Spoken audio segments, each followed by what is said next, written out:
Ooh.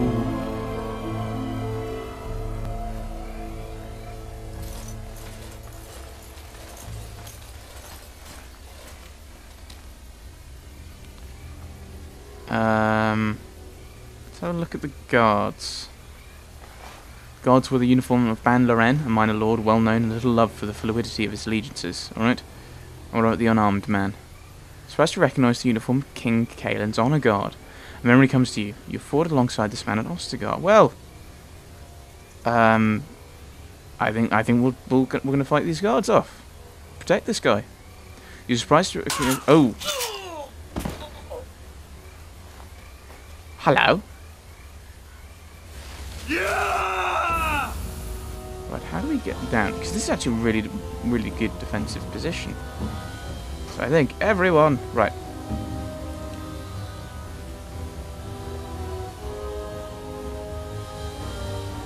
Right. There. And then...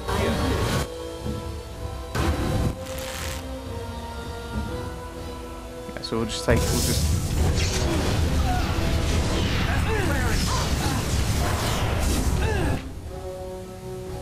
Everyone, shoot this guy. Yeah, that's probably not a good idea.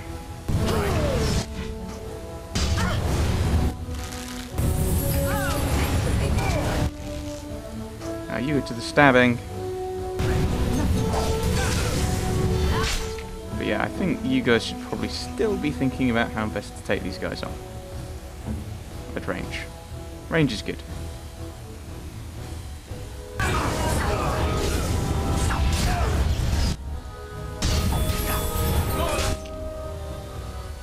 Yeah, I think you two should probably back away a bit from this guy.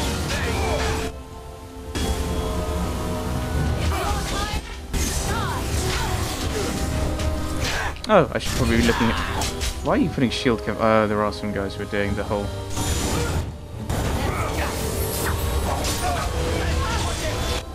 You're stunned. So Alistair now. Yeah, keep stabbing. Why are you not stabbing? Charge down the hill. Lightning!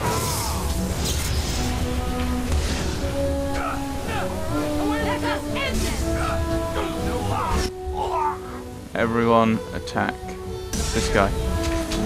Yeah, I think we should probably head back to camp with how much damage Wind's going to have taken. Okay, everyone alright?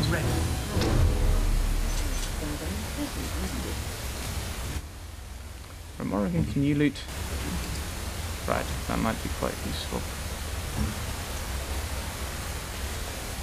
Alright, no one else to loot. Mission-y thing. Up close, the man's face is unmistakable. You will remember him as Elric Moraine, a member of Kaelin's honour guard at Ostagar, and a close confidant of the king.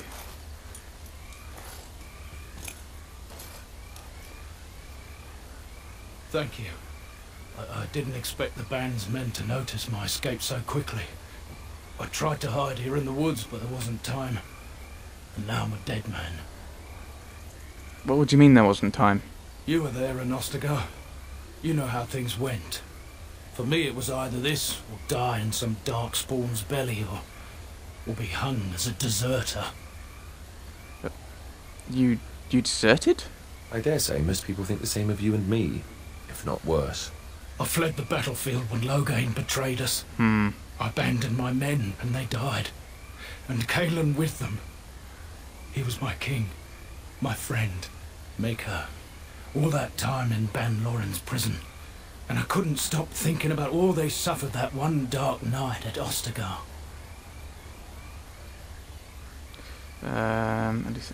It's not your fault they died. I know. Even had Loghain's men not turned their backs on us, the Darkspawn were too many. Even Kaelin, for all his bravado, knew there would be no victory at Ostagar. What? The king entrusted me with the key to the royal arms chest.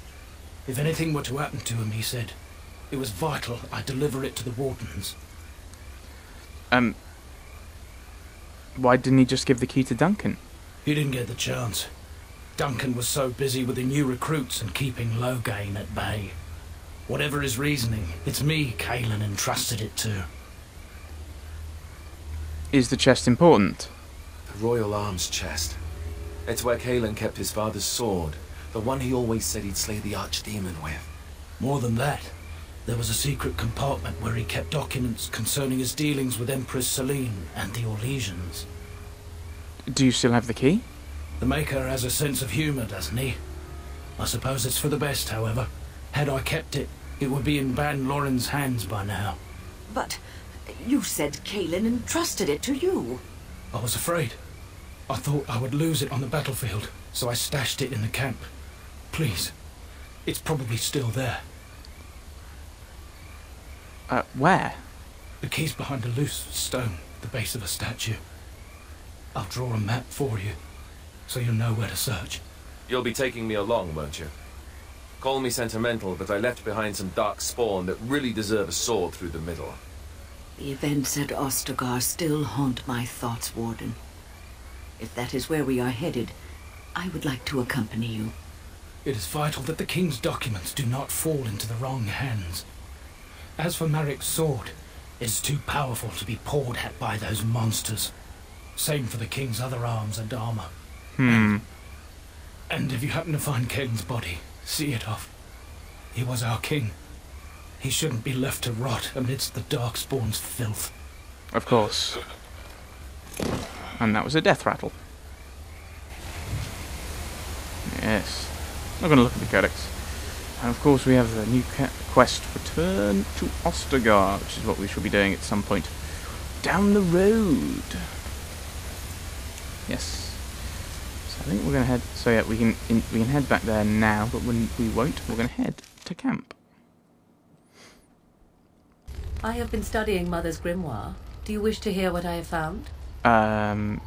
What did you find? 'Tis not what I expected. I had hoped for a collection of her spells, a map of the power that she commands. But this is not it. Yet you look disturbed. Disturbed? Yes, perhaps that is the right word. One thing in particular within her writings disturbs me. Here, in great detail, Flemeth explains the means by which she has survived for centuries. That should prove useful, no? Not unless one also happens to be an ancient abomination. No. Flemeth has raised many daughters over her long lifetime. There are stories of these many witches of the wilds throughout chastened legend, yet I have never seen a one, and always wondered why not.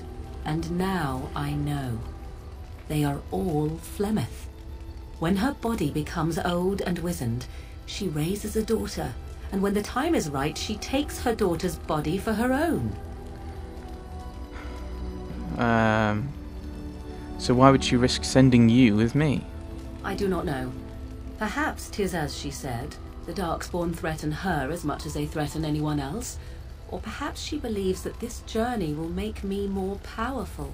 According to the tome, if the host is already powerful and trained in magic, it takes far less time for Flemeth to settle in.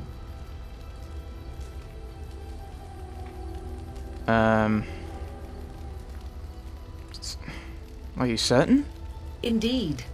That is primarily what this tome details. The various daughters that Flemeth has acquired, their preparation and training. I recognize all of it. I am to be her next host. This is my purpose. What do you intend to do? There is only one possible response to this. Flemeth needs to die. I will not sit about like an empty sack waiting to be filled. Flemeth must be slain, and I need your help to do it. I'm not going to have you kill your mother. Isn't that a little extreme? It may seem so. If you think of Flemeth as a mother, think of her instead as an ancient abomination that intends to use her own flesh and blood to extend her life beyond all natural limits. She did not wish anyone to get a hold of this information, least of all me. Now I have. If I do not act on what I know, then more the fool am I. Perhaps she should talk to her, yes, and then she just uses, and then she just switches, even if Morrigan isn't as powerful as she would think, or want. What's the difference between this and Aldred? Really? I will help if I can. Then what needs to be done is for you to go back to Flemeth's hut in the Kakari Wilds without me. If I am present when she is slain, I cannot be certain that she will not be able to possess my body right then, so I must remain at the camp. Confront her and slay her quickly. I doubt she will truly be dead even then, but it will take her years to find a new host and recover her power, if that is even possible. The thing I must have is her true grimoire. With it, I can defend against her power in the future. Everything else in her hut is yours. Yeah, kill Flemeth. Is there a time limit? Do I need to do it sooner or later? Not really, but the sooner the better, no? I'll see what I can do. I am grateful. The sooner this can be done, the sooner it will set my mind at ease. Morrigan approves. Alright. Here we are. Our folk. I haven't picked up anything new, have I? Well, things that are worth stealing, but not much beside. Yeah, I think Blightblood's going to be very difficult for people to beat. Oh, you have a longsword and the thing, so you must have the thing. There. No, I don't want to give you the Warden's longsword. We can have the green blade. Yeah. Does he have... He must have that passive thing that I'm thinking of getting. No. So can I actually have a longsword in that hand? I did not know that. I wonder if people... no one's been commenting in the comments that I could do that. Would it be better to go with the Beastman dagger? If in doubt... No, I prefer the cheese knife. Or the Oathkeeper. Is the Oathkeeper better? Oh, Oathkeeper looks better. But that's just because it has green writing. Oh, it looks like it's very much better. There we go. Yay! I'm more powerful because I actually read. Should I talk with people? Let's talk with.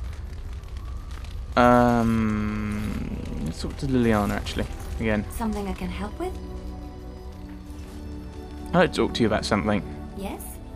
What's on your mind? I don't know what the options are. Oh, you're a travelling minstrel. Do you have any tales to share? Of course I do. I love stories far too much to keep them to myself. Everyone should be able to benefit from them, I think. There was another story I wanted to hear. I don't know what the options are. Which one? What do you know about Andraste? Maybe she knows something about the urn. Andraste was the Maker's chosen. The Maker had long since abandoned the world when the sound of her singing turned his ear. Beauty, grace, and wisdom enraptured him, and he offered to take her from this flawed world to become his divine bride. But Andraste had an earthly husband and would not forsake him. Instead, she beseeched the Maker to return to his people once more. So earnest was her plea that the Maker was moved, and promised that he would create a paradise on earth if all abandoned their false gods and turned once more to him. And this is why Andraste began her exalted march on the idolaters of the Tevinter Imperium. The Maker granted her his powers with which to smite her enemies. Andraste brought the Imperium to its knees, and her victories converted many to the worship of the Maker.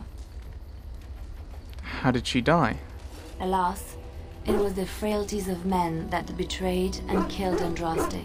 Her earthly husband, Mafarath, a chieftain of the Alamari tribes himself, grew jealous as his wife's popularity and influence overshadowed his own. She was also revered as the Maker's betrothed, and Maferath began to see their own bond waning in significance as Andraste became ever more devoted to the Maker. Out of envy and spite, Maferath made a pact with the Archon Hysarian of Tevinter, allowing his beloved Andraste to be ambushed and captured. Andraste was burned at the stake in Minrathous, the capital of Tevinter. Okay. But Tevinter has a chantry, doesn't it?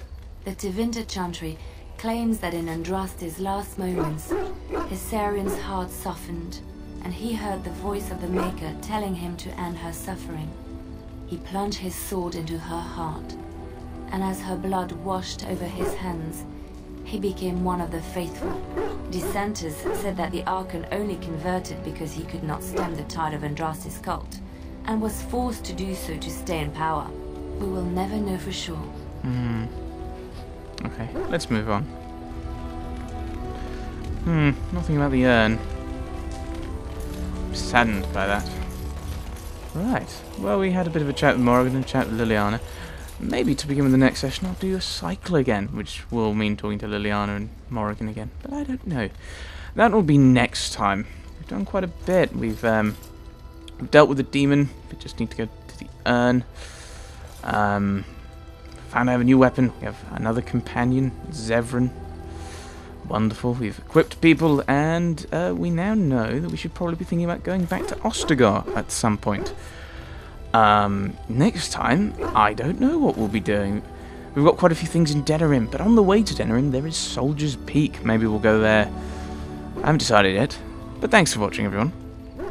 Thanks for watching.